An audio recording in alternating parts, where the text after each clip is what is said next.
வணக்கம் நண்பர்களே, நான் உங்கள் ISR சத்யவேலன் பேசுகிறேன். நீண்ட இடைவெளிக்கு அப்புறம் இப்போ புதுசாக வீடியோ போட போகிறோம். நிறையா பேர் என்ன வீடியோ போடலன்னு நிறையா பேர் கேட்டிருந்தீங்க. இதுலேருந்து தெரியுது நீங்கள் எவ்வளோ தூரத்துக்கு எங்கள் சேனல் மேலே நீங்கள் கான்ஃபிடன்ஸ் வச்சுருக்கிறீங்கன்னு சொல்லி தெரியுது. ஆகையினால் நீண்ட இடைவெளிக்குனால போடுறோம். இதில் இடையில என்னன்னு கேட்டிங்கன்னா, நிறைய பேர் இது வரைக்கும் எனக்கு பொங்கல்ல இருந்து 18 ஃபோனுக்கு மேலே வந்துருச்சு. வெறும் STK பற்றி மட்டுமே கேட்டது. நான் வோல்ட்டு கொடுத்ததில் மிஸ்டேக்கு, ஆடியோ டெஸ்ட் பண்ணையில் ஆன மிஸ்டேக்கு, மற்றபடி வயரிங்கில் மிஸ்டேக்கு, இந்த மாதிரி நிறையா மிஸ்டேக்கில் ஒவ்வொருத்தரும் சொல்லி கேட்டது. இதை பற்றி ஒரு வீடியோ போடுங்க சார். ஏற்கனவே STKயை பற்றி நம்ம நிறைய வீடியோ போட்டிருக்கிறோம். இருந்தாலும் அவங்க கேட்டுக்கிட்டதுனால இப்போ மறுபடியும் இன்னொரு வீடியோ போடலான்ட்டு தான் நான் போட போகிறேன். நம்ம சேனலை சப்ஸ்கிரைப் பண்ணாதவங்க சப்ஸ்கிரைப் பண்ணுங்கள். அப்போ தான் நான் அடுத்தடுத்து போடுற வீடியோ உங்களுக்கு சேரும். இப்போ வாங்க வீடியோவுக்குள்ளே போகலாம். இப்போ என்கிட்ட கேட்டிருந்த கேள்விகளில் நிறைய கேள்வி என்னன்னு கேட்டிங்கன்னா, ஐசி சூடேறுது, ஒரு சில ஐசி ஒரு நாள் 2 நாள் ஓடிட்டு போயிடுது, ஒரு சில ஐசி கொஞ்ச நேரத்தில் சூடேறி போயிடுது. இந்த மாதிரி கேள்வி தான் நிறைய கேள்வி. இதுக்கு காரணம் என்னன்னு கேட்டிங்கன்னா, இந்த STK ஐசிக்கும் அந்த டிரான்ஸ்ஃபார்மருக்கும் மேட்சிங் கிடையாது. நான் மறுபடியும் உங்கள்கிட்ட நிறைய தடவை சொல்லியிருக்கிறேன். நெட்டில் இருக்கிறத பார்த்துட்டு அவங்க சொல்கிற மாதிரியே வோல்ட்டு நீங்கள் கொடுக்காதீங்க. ஏன்னா அந்த ஐசி இந்த ஐசி கிடையாது, அந்த குவாலிட்டி உள்ள ஐசி இது கிடையாது. ஆகையினால என்றைக்குமே நீங்கள் ஏற்கனவே கேட்குறீங்கல்ல, அந்த மாதிரி ஒரு தடவை ஃபோன் பண்ணி கேட்டு கூட நீங்கள் டிரான்ஸ்ஃபார்மர் சூஸ் பண்ணலாம் ஐசிக்கு. ஆகையினால நீங்கள் முதல் தப்பு அங்கே தான் ஆரம்பிக்குது. ஆகையினால டிரான்ஸ்ஃபார்மர் சூஸ் பண்ணுறது ஒவ்வொரு நம்பர் ஐசிக்கும் என்ன போடலாம் அப்படிங்கிறது நான் வரிசையாக சொல்லிக்கிட்டு வந்துக்கிட்டே தான் இருக்கிறேன். ஆனால் அதை நீங்கள் பார்த்தீங்களா என்னன்னு தெரியல. ஆகையினால இப்போ சொல்லி நல்லா கேட்டுக்கோங்க. பெரும்பாலும் 4141, 4191, 4231 இந்த தான் யூஸ் பண்ணுறீங்க. நிறைய பேர் கேட்ட கேள்வி இந்த 3 நம்பரை பற்றி தான். இதில் என்னன்னு கேட்டிங்கன்னா, 4141 இதுக்கு 18 டிரான்ஸ்ஃபார்மர் ரொம்ப கம்ஃபர்டபுளாக இருக்கும், லைஃப் நல்லா இருக்கும். நல்லா வாட்ச் பண்ணிக்கோங்க. 20 கூட போடலாம்.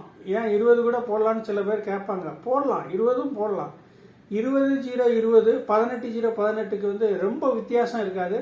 நீங்கள் 18-0-18 போட்டிங்கன்னா, நீங்கள் சைனா ஐசியை போட்டாலும், இந்த ON இப்போ மார்க்கெட்டில் கிடைக்கல அதை போட்டாலும், இந்த சிமெண்ட் கலர் ஐசியை போட்டாலும், இதை போட்டாலும் லைஃப் உங்களுக்கு நல்லா இருக்கும். மீடியமான ஹீட் ஏறும், படித்து நல்லா ஓடிக்கிட்டே இருக்கும். என்ன கொஞ்சம் வால்யூம் கம்மியாக இருக்கும். அதாவது கீச்சுங்கிறது வராமல் பேஸோடு வரும். உங்களுக்கு பேஸோடு இருக்கிறது தான் நல்லது. அதனால நீங்கள் டிரான்ஸ்ஃபார்மர் எப்படி கொடுத்துருக்குறீங்க அப்படிங்கிறது நீங்கள் கொடுத்துருக்கிற டிரான்ஸ்ஃபார்மர் இதில் சத்தத்திலேயே கண்டுபிடிச்சிக்கலாம். கீச்சுன்னு அதிகமாக சத்தம் வருதுன்னா டிரான்ஸ்ஃபார்மர் அதிகமான வோல்ட் இருக்குதுன்னு அர்த்தம். அதனால பேஸோட ஸ்மூத்தாக சவுண்டு வரணும்னா நான் சொல்கிறத ஃபாலோ பண்ணிக்கோங்க. 18-0-18 அல்லது 20-0-20 4141. அதே மாதிரி நீங்கள் 4191 யூஸ் பண்ணீங்கன்னா அதுக்கும் 20-0-20 போட்டிங்கன்னா கம்ஃபர்டபுளாக இருக்கும், ஹீட் ஏறாது. இப்போ சைனா ஐசி போடுறீங்கன்னு வைங்க, இருக்கிறதுல விலை கம்மி அதுதான். அதுக்கு போடுறீங்கன்னா நீங்கள் 20-0-20 மட்டும் போடுங்க, சரியாக இருக்கும். அதுக்கு தகுந்த மாதிரி ஹீட் சிங் கொடுத்து நீங்கள் போடுற ஃபேன் என்றைக்குமே ஃபேனோட பொசிஷன் சப்வூஃபருக்குரிய ஐசிக்கு நேராக தான் இருக்கணும். மற்றபடி சரவுண்டு ஃப்ரண்டு இந்த மாதிரி சரவுண்டு ஐசிக்கெல்லாம் அந்த அளவுக்கு ஃபேன் இல்லைன்னாலும் கவர் பண்ணிடு. ஏன்னா அதில் நம்ம அவ்வளோ வால்யூம் வைக்க போகிறதில்ல. நம்ம இதில் வைக்கிறது நம்ம சப்வூஃபரில் அதிகமான வால்யூம் வைக்கிறதுனால நீங்கள் அதுக்கான வோல்ட்டு, அதுக்கான ஹீட் சிங்கு, அதுக்கான ஃபேன் அதுக்கு நேரம் இருக்கிற மாதிரி வச்சிங்கன்னா உங்களுக்கு ஹீட் ஏறாது. அடுத்தாப்பில் பார்த்தீங்கன்னா 4231க்கு 24-0-24 சரியாக இருக்கும். அதாவது இப்போ உள்ள ஐசியில் நம்ம தமிழ்நாட்டில் கிடைக்கிற ஐசியில் இப்போ மார்க்கெட்டில் கிடைக்கிற ஐசிக்கு அதுதான் சரியாக இருக்கும். அதை போட்டிங்கன்னு வைங்க, அதுலேயும் ரிசல்ட் பேஸோட நல்லா இருக்கும், அதுவும் லைஃப் கொடுக்கும். இப்போ ஏன் 4231க்கு JPL இந்த மாதிரி நீங்கள் சப்வூஃபர் போடுறீங்கன்னு வைங்க, அப்போ 27-0-27 அப்படி போடும்போது ஹீட் சிங்கு அதில் இருக்கிற ஹீட் சிங்கை விட குறைஞ்சபட்சம் ஒரு 400 கிராம் ஹீட் சிங் அதிகமாக போட்டு ஃபேன் வந்து அதோட பொசிஷனில் வச்சு விட்டீங்கன்னா கண்டிப்பாக வந்து ரிசல்ட் நல்லா இருக்கும். அதாவது வந்து ஜேபிஎல்லும் அருமையான ரிசல்ட் இருக்கும். ஏன்னா நான் இது நிறைய செட்டில் செஞ்சு கொடுத்துருக்குறேன். செட்டு செய்யும்போது எல்லாத்துலேயுமே கவனம் இருக்கணும். நீங்கள் ஆரம்பத்தில் வோல்ட்டை கூட கொடுத்துட்டீங்கன்னா, அதாவது வந்து சப்போஸ் 4141க்கு நான் 24 கொடுக்குறேன்னு கொடுத்துருவீங்க. 24 கொடுத்தாச்சுன்னா அங்கேருந்து ஹீட் சிங்கையும் கூட்டணும். ஹீட் சிங் கூட்டியாச்சுன்னா அதுக்கு போடுற வால்யூம் கண்ட்ரோலோட வேல்யூ வந்து கம்ஃபர்டபுளாக இருக்கணும். 100K போடவே கூடாது. 22K போடுங்க, 47K போடுங்க.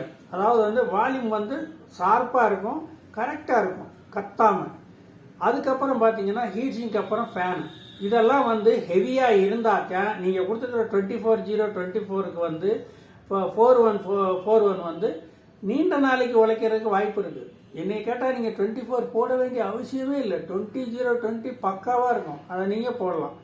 அதை போட்டுட்டு பாருங்கள். அதுக்கப்புறம் வந்து என்கிட்ட வந்து நீங்கள் ஃபோன் பண்ணி ஹீட் ஏறுது போகுதுங்கிற கம்ப்ளைண்ட் வந்து நீங்கள் சொல்ல மாட்டீங்க.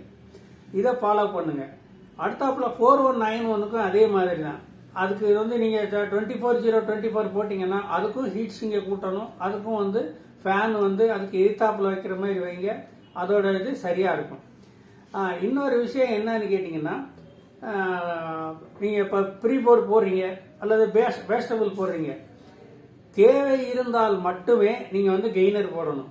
தேவை இல்லாமல் நீங்கள் கெய்னர் போட்டிங்கன்னா கத்தம். கெய்னர் தேவை இருக்காது. இப்போ வார ப்ரீபோர்டு ப்ராலஜிக் போர்டெல்லாம் வந்து அவங்களே அதில் கெய்னர்லாம் வச்சிடுறாங்க.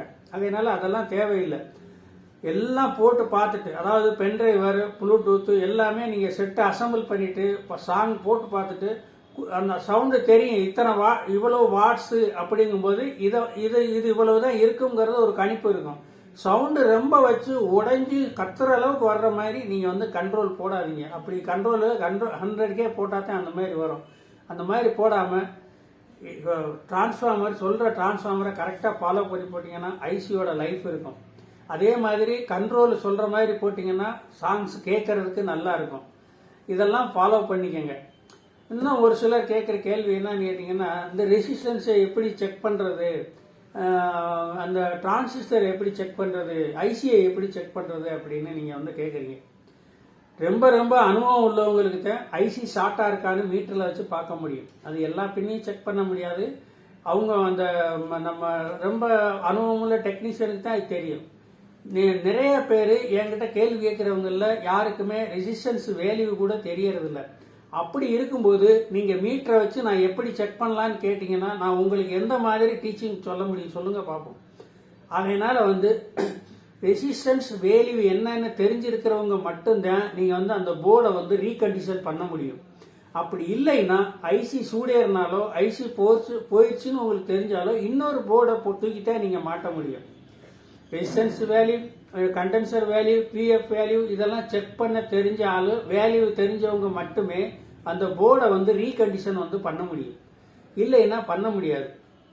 நீங்கள் வந்து இப்போ வந்து எல்லாருமே கிட்டத்தட்ட அசம்பிள் பண்ண ஆரம்பிச்சிட்டாங்க. அதாவது வந்து யூடியூப்பை பார்த்தோன்னா நம்மளும் ஒன்று செய்யலாம் அப்படின்ட்டு அது செய்யறது சக்ஸஸ் ஆயிடும். ஏன்னா உங்களுக்கு போர்டுலேயே இந்த இடத்துல வோல்ட் கொடுங்க, இந்த இடத்துல வால்யூம் கண்ட்ரோலுக்கு கனெக்ஷன் கொடுங்க, இந்த இடத்துல வந்து ஸ்பீக்கர் கனெக்ஷன் கொடுங்க, எல்லாமே அதில் மென்ஷன் பண்ணிடுறாங்க.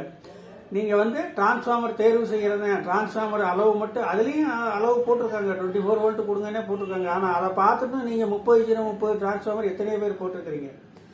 இது மாதிரி வந்து வேல்யூ தெரியணும். அடிப்படையாக வந்து டிரான்சிஸ்டர், அந்த ரெசிஸ்டன்ஸு, கண்டென்சரு, பிஎஃப் இதோட வேல்யூ தெரிஞ்சால் மட்டுமே ஒரு போர்டை வந்து சர்வீஸ் பண்ண முடியும். அப்படி இல்லைன்னா நீங்கள் மீட்டரில் வந்து பார்க்கும்போது பார்த்தீங்கன்னா, சப்போஸ் ஒருவேளை சிலருக்கு அந்த வேல்யூவெல்லாம் தெரிஞ்சதே இப்போ ஒரு ரெஜிஸ்டரே வைங்க. இப்போ ஒரு STK போர்டில் ரெஜிஸ்டர் போட்டிருக்காங்க. அந்த ரெஜிஸ்டரை எடுத்து அளந்து பார்த்தீங்கன்னா 10% முன்னாலேயோ அல்லது 10% பின்னாலேயோ எண்ணிக்கை காமிக்கும். இப்போ பொதுவாக வந்து 10 ஓம்ஸ் இருக்குதுன்னு வைங்க, 11ம் காமிக்கும், 9ம் காமிக்கும். ஆகையினால வந்து இது நமக்கு வந்து இது 9 காமிக்குது ஃபால்ட்டா இருக்குமோ, 10 இருக்குது 11 காமிக்குது ஃபால்ட்டா இருக்குமோன்னு உங்களுக்கு சந்தேகப்படுவீங்க. ஆனால் அனுபவம் உள்ள ஆளுகளுக்கு தெரியும் இது கரெக்டாக தான் இருக்குது, இவ்வளவு தான் இது காமிக்கும் அப்படிங்கிறது. வந்து அனுபவம் இல்லாதவங்க வந்து ரீகண்டிஷன் பண்ணுறதை விட்டுட்டு போர்டை அப்படியே மாற்றிடுங்க. ஏன்னா நீங்கள் இதை எப்படியெல்லாம் நீங்கள் போர்டை சர்வீஸ் பண்ணணுங்கிறத வந்து நம்ம வந்து டவுட்டு சொல்கிறோம். அதை வந்து இதை வந்து எப்படியெல்லாம் மீட்டரில் வச்சு செக் பண்ணுறது அப்படி இப்படிங்கிற வந்து இது வந்து ரொம்ப லாங்கான ஒரு விஷயம். ஆகையினால புதுசாக பழகுறவங்க வந்து சப்போஸ் உங்களுக்கு நீங்கள் அதிகமான வோல்ட் கொடுத்துட்டீங்கன்னா ஐசி போகத்தான் செய்யும். அந்த செக்ஷன் மட்டும் ஒரு ஐசியை மட்டும் எடுத்துட்டு ஐசியை வேற போடுங்க, இல்லைன்னா போர்டவே மாற்றிடுங்க. ஏன்னா ஐசி போனால் எப்படியும் பக்கத்தில் இருக்கிற 1-2 கண்டென்சர் வந்து வீக் ஆகும், ஒளி இருக்கும், அதாவது வந்து லீக் ஆகிருக்கும், நமக்கு தெரியாது. அந்த கண்டென்சரையும் சேர்த்து தான் மாற்ற வேண்டியது இருக்கும். இதெல்லாம் சர்வீஸ் உள்ளவங்க தான் பண்ணுவாங்க. உங்களுக்கு பண்ண தெரியாது அப்படிங்கையில் போர்டவே ரிமூவ் பண்ணிட்டு மாற்றிடுங்க.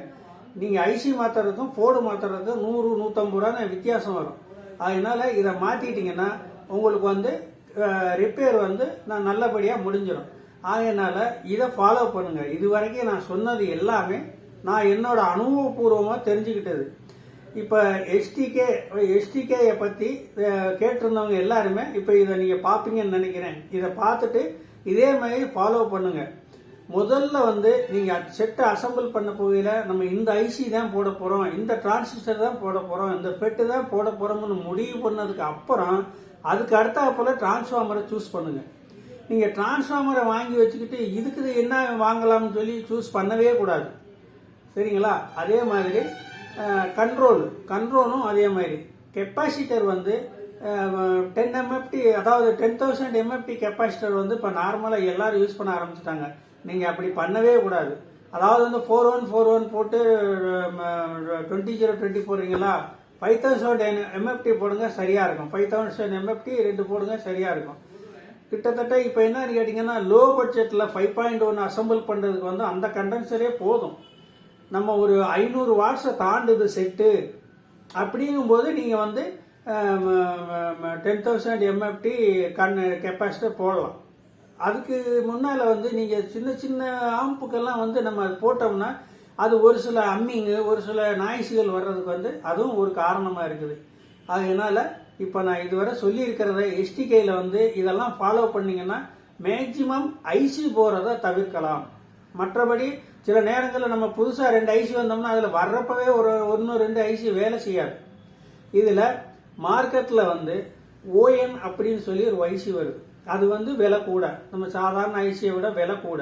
அந்த ஐசி வாங்கி போட்டிங்கன்னா கொஞ்சம் சவுண்டோட குவாலிட்டியும் நல்லா இருக்கும், கொஞ்சம் ஹீட்டும் வந்து கொஞ்சம் ஒரு அளவாக ஏறும். ஆனால் வோல்ட்டும் நம்ம வந்து அதுக்கு தகுந்த மாதிரி கொடுக்கணும். கொடுத்தீங்கன்னா இந்த ஓஎன்கிற ஐசி வந்து நல்ல லைஃப் இருக்குது. நான் வந்து இதை நிறையா வாங்கி போட்டிருக்கேன்.